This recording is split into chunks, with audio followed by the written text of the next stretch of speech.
మీ స్వరంతో పాట వినాలని ఉంది. ఓకే. నిదురించే తోటలోకి పాట ఒకటి వచ్చింది, కన్నుల్లో నీరు తుడిచి కమ్మటి కల ఇచ్చింది.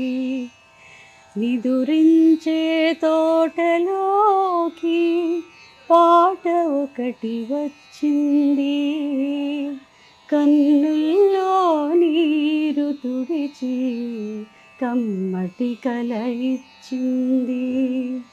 రమ్యంగా కుటీరాన రంగవల్లులల్లింది, దీనురాలి గూటిలోన దీపంగా వెలిగింది. రమ్యంగా కుటీరాన రంగవల్లులల్లింది, దీనురాలి గూటిలోన దీపంగా వెలిగింది. శూన్యమైన వేణువులో ఒక స్వరం కలిపి పలికింది, శూన్యమైన వేణువులో ఒక స్వరం కలిపి పలికింది. ఆకురాలు అడవికి ఒక ఆమని దయచేసింది.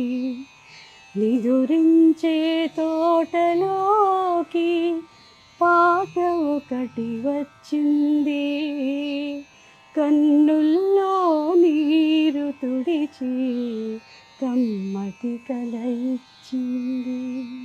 పూజ గది అని అడిగారు కదా, నాకు ఇలా ఇక్కడ పూజ గది అని నాకు మైండ్లో ఒక ఐడియా ఉండింది.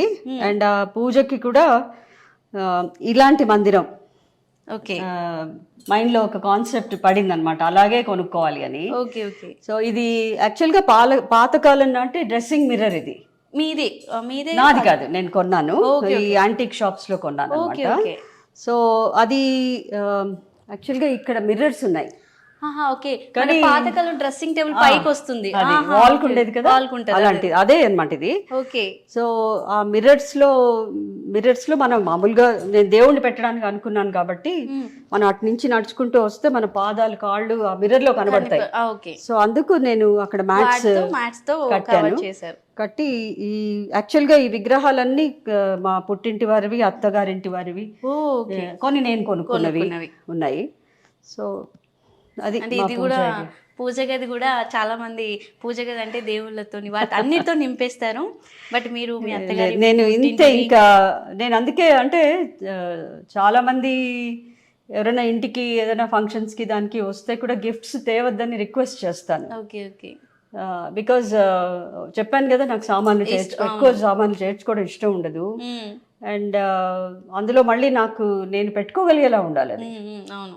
సో అందుకు రిక్వెస్ట్ చేసి దయచేసి నాకేం తీసుకురాకండి అని చెప్తాను. యాక్చువల్గా అన్నపూర్ణాదేవి విగ్రహం మా పెద్దనాన్నగారు వాళ్ళు ఎన్నో సంవత్సరాల క్రితం వాళ్ళు వారణాసి వెళ్ళినప్పుడు అక్కడ కొనుక్కున్న విగ్రహం అనమాట. Okay okay. సో మా ఇప్పుడు మా కంపెనీ పేరు అన్నపూర్ణ ఇండస్ట్రీస్. ఓకే. సో ఆ విగ్రహం మా అత్తగారు వాళ్ళది. ఓహో, అది కూడా అన్నపూర్ణాదేవి విగ్రహం. సో అక్కడ ఒకటి, ఇక్కడ పుట్టింటి వారి అన్నపూర్ణ విగ్రహం, మెట్టినింటి వారి అన్నపూర్ణ విగ్రహం, రెండు అలా పెట్టుకున్నాను. అంటే ఒక డ్రెస్సింగ్ టేబుల్ ని కూడా ఒక పూజా మందిరంలో అలా అలంకరించొచ్చని ఇది ఒక ఎగ్జాంపుల్ మ్యామ్. అండ్ ఈ పువ్వులన్నీ మా గార్డెన్ లో పూసిన పువ్వులు. ఓకే. మందార మొక్కలు, మందార, ఇవి అడీనియమ్స్, యాక్చువల్లీ గన్నేరు వెరైటీ. ఇవన్నీ కూడా మా పైన టెర్రస్ గార్డెన్ లో పూసిన పువ్వులు. సూపర్.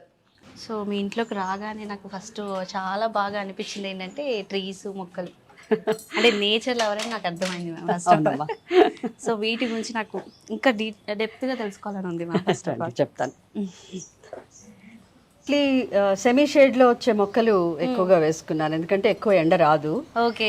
అండ్ ఇప్పుడు ఈ పైన గజిబో మీద చూస్తే మీకు మధుమాలతి క్రీపర్. ఓకే. ఆ పువ్వులు అసలు ఈవినింగ్ అయ్యేసరికి ఎంత మంచి వాసన అంటే ఏదో గార్డెన్ లో నేను అగరొత్తులు పెడతానా అని అడుగుతారు నా ఫ్రెండ్స్ వస్తే. కానీ ఆ ఫ్లవర్ స్మెల్ ఆ పువ్వుల వాసన. సో తర్వాత కొంచెం చిన్న ఫ్లవరింగ్ అవి కొంచెం ఎండ తగులుతుంది ఇక్కడ, సో ఇక్కడ ఆ మొక్కలు అందుకే ఇవి ఇక్కడ వేసుకున్నాను. పెట్టేశారు. Nice nice. అండ్ దేవుడి పూజ కోసం మందార, చాలా ఏళ్ల క్రితం 20 ఏళ్ళు అయింది ఆ మొక్క వేసుకుని. Okay okay. ఇవన్నీ షేడ్ లో వచ్చే మొక్కలు అంటే అన్నమాట. వీటికి ఎండ తగలకపోయినా మనకి ఇబ్బంది వస్తాయి, ఉండదు. బాగా వస్తాయి. అది. Okay okay ma'am. ఇది గల్ఫ్రేమియా అంటారు, గల్ఫ్రేమియా.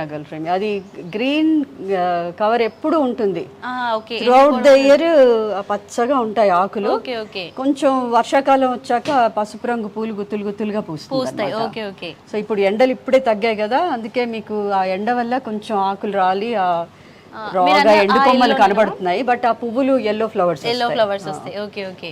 దేవగన్నేరు చాలా ఏళ్ల క్రితం వేసింది, చూస్తే ఇవి రాగానే మేము ఇంటికి వచ్చిన కొత్తలో వేసుకున్న దేవగన్నేరు అన్నమాట ఈ రెండు. వావ్ మ్యామ్, నిజంగా మొత్తం అంటే పాదులాగా పాకేసింది ఇది మొత్తం. అది సముద్రపాల, అది సముద్రపాల. దాన్ని చాలా ఆయుర్వేదిక్ మందుల్లో వాడతారని అన్నమాట. సో వినాయక చవితి టైంకి మంచి వైలెట్ కలర్ ఫ్లవర్స్ వస్తాయి, బెల్ షేప్. సముద్రపు ఫ్లవర్, సముద్రపాల అంటారు. Okay okay. చాలా చాలా ఫాస్ట్ గా పెరిగిపోతుంది. మ్యామ్ నాకు ఇంటికి ఫస్ట్ ఎంటర్ అవ్వగానే అది అడుగుదామని మర్చిపోతున్నాను, అసవేరి అని ఉంది. దాని అసలు హిస్టరీ కానీ లేదంటే డిఫరెంట్గా ఉంది నేమ్ అయితే. అసవేరి ఒక రాగం పేరమ్మా. ఒక రాగం పేరు అంటే హిందుస్థానీ శాస్త్రీయ సంగీతంలో అసావెరి ఉంది, కర్ణాటక శాస్త్రీయ సంగీతంలో కూడా ఉంది. ఆ పేరు అంటే చాలా ఇష్టం. అండ్ హిందుస్థానీలోని అసావెరి రాగం చాలా ఇష్టం నాకు. తర్వాత నేను అంటే ఏదో పేరు పెట్టేసుకోవడం కాకుండా దాని గురించి అర్థం అది ఏంటి అన్నది కొంచెం వెతికితే ఒక పుస్తకంలో, అది తెలియదు ఎంతవరకు నిజమో కానీ, అసావెరి అన్నదానికి అర్థం సెలెస్టియల్ స్పిరిట్ అని చదివాను.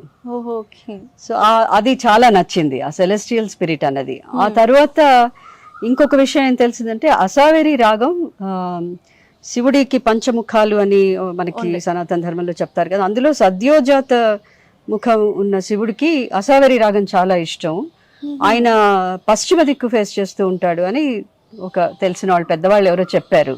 చెప్పి ఇలా పెట్టుకున్నావు ఈ పేరు అని అడిగారు. యాక్చువల్ గా తెలియకుండా పెట్టుకున్నాను నేను. మా ఇల్లు కూడా వెస్ట్ ఫేసింగ్, సో ఏదో అలా కుదిరింది. ఆ పేరు చాలా ఇష్టం, ఆ రాగం చాలా ఇష్టం. అండ్ ఆ అర్థం తెలిసిన తర్వాత చాలా బాగా అనిపించింది, అందుకు పెట్టుకున్నాను. అంటే ఇంటి వైబ్రేషన్ కాకుండా అసలు స్టార్టింగ్ అసవేరి నేమ్ తో అసలు నిజంగానే చాలా బాగుంది. ఐడియా కూడా చాలా బాగా అనిపించింది. Thank you. సో ఈ పక్కన సింహాచలం సంపెంగ్ ఉన్నాయి. ఇది బుష్ క్లాక్ వైన్ అంటారు, ఇది ఈ క్రీపర్. ఇది దీనికి అసలు వర్షం పడగానే గుత్తులుగా పర్పుల్ ఫ్లవర్స్ వచ్చేస్తాయి. ఏ కాలంలో వర్షం పడ్డా పూలు వస్తాయి. అది సరే. ఈ సింహాచలం సంపెంగ, ఇది బ్రహ్మకమలం. ఒకసారి 17 పూలు పూసింది ఈ చెట్టుకి. అలా ఏం లేదు, యాక్చువల్ గా ఇయర్లీ వన్స్ ఆర్ ట్వైస్ పూస్తుంది. ఈ మధ్య కొంచెం పూయలేదు. అండ్ ఇది గార్లిక్ వైన్, ఇది లావెండర్ కలర్ ఫ్లవర్స్ వస్తాయి దీనికి. ఇది మహాబలిపురం నుంచి తెచ్చుకున్నాను, పతంజలి విగ్రహం. ఇది సింగిల్ స్టోన్ కార్వింగ్. ఇది అది క్యాక్టస్. అది జస్ట్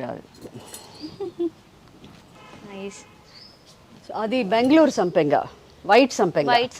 మనకి నార్మల్ గా ఎల్లో ఉంటుంది కదా, ఇది ఎల్లో సింహాచలం సంపెంగ. ఇది అది వైట్ సంపెంగ. ఇది కూడా దాదాపు 20 years old. సో ఆ పువ్వులు, మధుమాలతి పువ్వులు అన్ని కలిసి అసలు ఈవినింగ్ చాలా మంచి ఫ్రేగ్రెన్స్. ఇన్ఫాక్ట్ మా లేన్ స్టార్టింగ్ నుంచే ఆ వాసన తెలుస్తుంది, అంత వాసన. ఇంకా కొంచెం మొక్కలు చాలా నాకు సంగీతంతో పాటు గార్డెనింగ్ ఓపించింది. నిజంగా అంటే ఇంట్లోకి రాగానే ఆ నేచర్ వైబ్రేషన్ కావచ్చు, లేదంటే గ్రీనరీ కావచ్చు, అంటే తెలియని వైబ్. బయట అంతా మనం బయటకు వెళ్ళొచ్చినా కానీ ఇంట్లోకి రాగానే ఆ పాజిటివ్నెస్ అనేది తెలిసిపోతుంది. వాటి వైబ్రేషన్స్ మీరు అన్నట్టు నిజంగానే చాలా మంచి వైబ్రేషన్స్. గ్రీనరీ ఎప్పుడు కూడా వాటి వల్లే ఆక్సిజన్. ఇప్పుడు మా ఈ బయటేమో మీరు బిల్వం పత్రం చూస్తారు, మారేడు మొక్కలు. ఆ రెండు మా నాన్నగారు వేశారు. సో ఇప్పటికీ కాలనీ వాళ్ళందరూ పూజకి వచ్చి ఆకులు కోసుకుని వెళ్తారు. పనస్ చెట్లు మా తోట నుంచి సీడ్స్ సాప్లింగ్స్ చేసి అవి తెచ్చి ఇక్కడ అవెన్యూ ట్రీస్ గా వేసాం.